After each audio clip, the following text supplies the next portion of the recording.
Assalamu alaikum wa rahmatullahi ta'ala wa barakatuh. Ndugu yangu wewe ambao unanitazama, nakutakia baraka za Mungu. Lakini leo nina ujumbe mmoja tu kwa ajili yako. Unajua tumekuwa tukihubiri Injili na wewe umekuwa ukisikiliza wahubiri mbalimbali. Ni neema ya Mungu umeweza kufikiwa na umeweza kuhubiriwa Injili hiyo ambayo umekwisha kuipokea. Na wakati mwingine ikihubiriwa hatushtuki wala hatuguswi kabisa na chochote, kwa sababu tumekwisha kuzoea.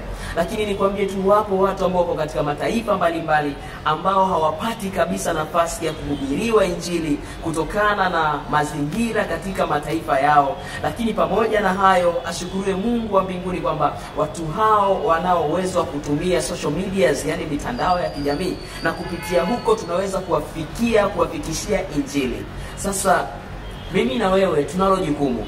Wakati Yesu Kristo alipokuja duniani akaifanya kazi yake, baada ya kuikamilisha kazi yake, akateswa, akauawa, akazikwa, na siku ya tatu akawa amefufuka. Baada ya kuwa amefufuka, akawatokea wanafunzi wake kwa siku kadhaa, na baadaye wakati anaondoka aliacha agizo. Anasema, enendeni ulimwenguni mote mkaihubiri Injili kwa kila kiumbe. Sasa mimi na wewe ni watu ambao tumepewa agizo na Kristo kupitia neno lake, yani maandiko matakatifu, Biblia tumepokea. Sasa tuna jukumu kuwapelekea wao ujumbe. Tunawapelekea ujumbe kwa njia gani? Ni kwa njia ya mitandao ya kijamii. Na kuomba jambo moja, tushirikiana na mimi katika kuwafikia watu hao, kwa sababu kupitia huko tutakutana nao, na tukikutana nao watasikia neno. Wakilisikia neno watapata wokovu. Mungu la kunisaidia, naomba ufollow kadiri ya vile ambavyo Mungu atakujalia kualika wengine pia waweze kufollow akaunti zangu na kusubscribe kwenye channel yangu ya YouTube.